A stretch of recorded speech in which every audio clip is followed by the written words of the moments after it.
ناظرین، آج ہم حضرت خضر علیہ السلام کے بارے میں بات کریں گے کہ حضرت خضر علیہ السلام اللہ تعالیٰ کے نبی تھے یا اللہ تعالیٰ کے ولی تھے۔ ایک قول ہے کہ آپ بنی اسرائیل میں سے ہیں، ایک قول ہے کہ آپ شہزادے ہیں، آپ نے دنیا ترک کر کے زہد اختیار فرمایا، آپ ولی تو بالیقین ہے، آپ کی نبوت میں اختلاف ہے۔ آپ کے لقب خضر کی وجہ احادیث میں یہ بیان کی جاتی ہے کہ آپ جہاں بیٹھتے یا نماز پڑھتے ہیں وہاں اگر گھاس خشک ہو تو سرسبز ہو جاتی ہے، اور آپ کا زمانہ ذوالقرنین بادشاہ کا زمانہ ہے۔ ذوالقرنین نے جس کا ذکر قرآن مجید کی سورۃ کہف میں ہے، ذوالقرنین کا نام سکندر ہے۔ یہ حضرت خضر علیہ السلام کے خالد زاد بھائی تھے، انہوں نے اسکندریہ بنایا اور اس کا نام اپنے نام پر رکھا۔ حضرت خضر علیہ السلام ان کے وزیر تھے۔ دنیا میں ایسے 4 بادشاہ ہوئے ہیں جو تمام دنیا پر حکمران تھے۔ ان میں 2 مومن تھے، ایک حضرت ذوالقرنین اور دوسرے حضرت سلیمان علیہ السلام۔ 2 کافر تھے، ایک نمرود اور ایک بخت نصر، اور ایک 5ویں بادشاہ اس امت سے ہونے والے ہیں جس کا اسم مبارک حضرت امام مہدی رضی اللہ عنہ ہے۔ ان کی حکومت تمام روئے زمین پر ہوگی۔ ذوالقرنین کی نبوت میں اختلاف ہے۔ مولا علی کشا فرماتے ہیں کہ وہ نبی نہ تھے نہ فرشتے تھے، بلکہ اللہ سے محبت کرنے والے بندے تھے۔ اللہ نے انہیں محبوب بنا لیا تھا۔ انسان کو جس چیز کی حاجت و ضرورت ہوتی ہے وہ کچھ بادشاہوں کو ممالک فتح کرنے اور سلطنت کو وسیع کرنے اور پھیلانے میں چاہیے ہوتا ہے، اور وہ سب کچھ اللہ رب العزت نے انہیں عطا کیا تھا۔ یہ دیکھ کر ذوالقرنین نے کتابوں میں دیکھا تھا کہ اولاد سام میں سے ایک شخص چشمہ حیات میں سے پانی پیے گا اور اس کو موت نہ آئے گی۔ یہ دیکھ کر وہ چشمہ حیات کی تلاش میں مغرب کی طرف روانہ ہوئی، اور وہ آپ کے ساتھ حضرت خضر علیہ السلام بھی تھے، اور تو وہ چشمہ جاب حیات تک پہنچ گئے تو انہوں نے پانی پی لیا، مگر ذوالقرنین کے مقدر میں نہ تھا، انہوں نے نہ پیا۔ اس سفر میں جب جانب مغرب روانہ ہوئی تو جہاں ایک آبادی ہے وہ سارا قافلہ طے پایا، اور وہاں پہنچے جہاں آبادی کا نام و نشان بھی نہ تھا۔ وہاں انہیں سورج غروب کے وقت ایسا نظر آیا گویا کہ وہ سیاہ چشمے میں ڈوبتا ہے، جیسا کہ سمندر میں سفر کرنے والے کو ڈوبتا نظر آتا ہے۔ قصص الانبیاء میں یہ واقعہ اس طرح لکھا ہے۔ ذوالقرنین نے علماء و حکماء سے پوچھا کہ تم نے کس کتاب میں دیکھا ہے کہ کوئی ایسا نسخہ جس کے استعمال سے عمر اتنی لمبی ہو جائے کہ آدمی تصور بھی نہ کر سکے، یا ایسا نسخہ جس کے استعمال سے آدمی کو موت نہ آئے؟ ان میں سے ایک حکیم عرض کیا کہ حضور، میں نے ایک قدیم کتاب وسیع نامہ آدم میں لکھا دیکھا کہ اللہ تعالیٰ نے ایک ایسا آب حیات کا چشمہ پیدا کیا ہے، اس کا پانی دودھ سے زیادہ سفید اور برف سے زیادہ ٹھنڈا اور شہد سے زیادہ میٹھا، مکھن سے زیادہ نرم اور مشک سے زیادہ خوشبودار ہے۔ جو اس کو پیے گا اس کو موت نہ آئے گی اور قیامت تک زندہ رہے گا۔ اس پانی کا نام آب حیات ہے۔ یہ سن کر ذوالقرنین کے شوق میں اور بھی اضافہ ہوا۔ اس نے علماء سے کہا کہ آپ بھی ہمارے ساتھ چلیں، اور پوچھا ذرا یہ تو بتائیں کہ سواری کے لیے سب سے اچھا چست و چالاک جانور کون سا ہوتا ہے؟ وہ بولے، ایک اچھی نسل کی گھوڑی جس نے بچہ نہ جنا ہو۔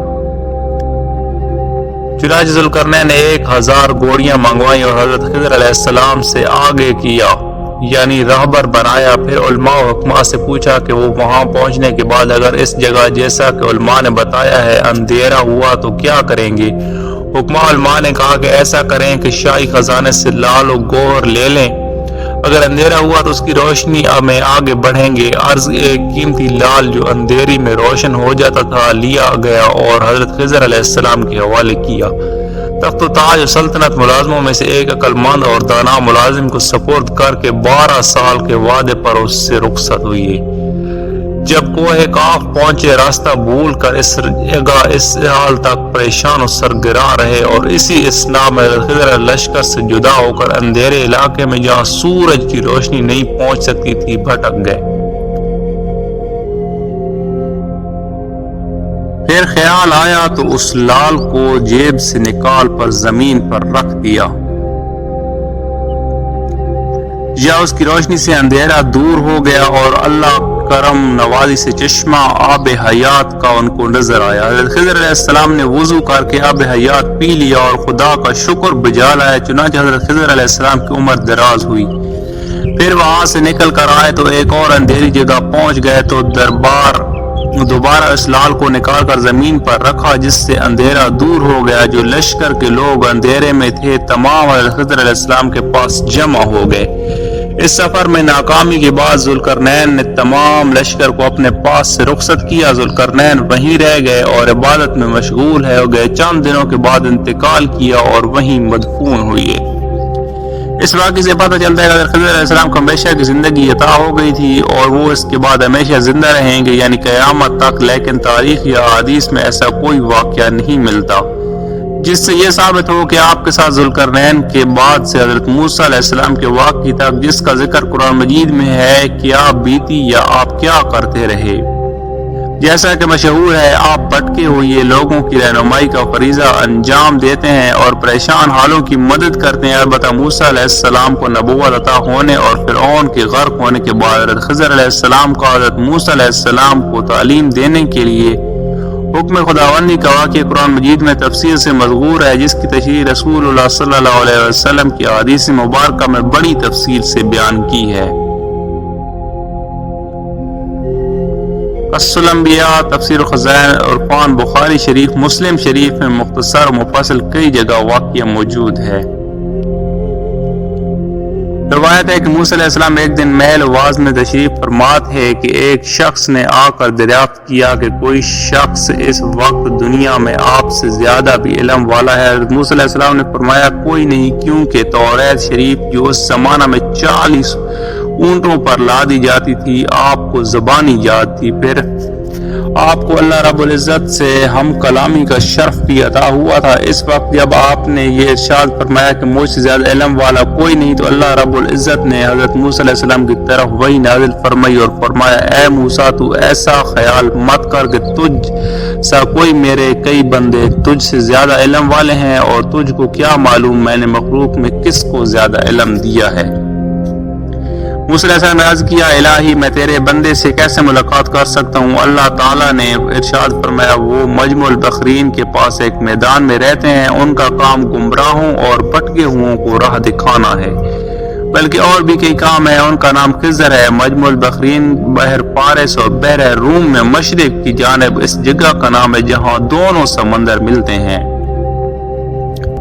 تم ایک خادم کو ساتھ لے کر مجمع البحرین پر ایک بھونی ہوئی مچھلی لے کر چلے جاؤ، جہاں وہ مچھلی زندہ ہو جائے گی وہیں میرے اس بندے خضر سے تمہاری ملاقات ہوگی۔ حضرت موسیٰ علیہ السلام نے اپنے ساتھ یوشع بن نون کو لیا، یہ اکثر موسیٰ علیہ السلام کی خدمت و صحبت میں رہتے تھے، آپ سے علم سیکھتے اور آپ کے بعد آپ کے نائب ہوئے، یہ آپ کے بھانجے بھی تھے۔ حضرت یوشع بن نون کو ساتھ لے کر موسیٰ علیہ السلام حضرت خضر سے ملاقات کو چلے۔ آپ کے ساتھ ایک تھیلی کی تھی جس میں ایک تلی ہوئی نمکین مچھلی رکھی ہوئی تھی۔ آپ نے یوشع بن نون سے کہا کہ مجھ کو مجمع البحرین پر جانا ہے، جب تک وہاں نہ پہنچ جاؤں سفر ختم نہ کروں گا، چاہے کتنا ہی وقت کیوں نہ لگے۔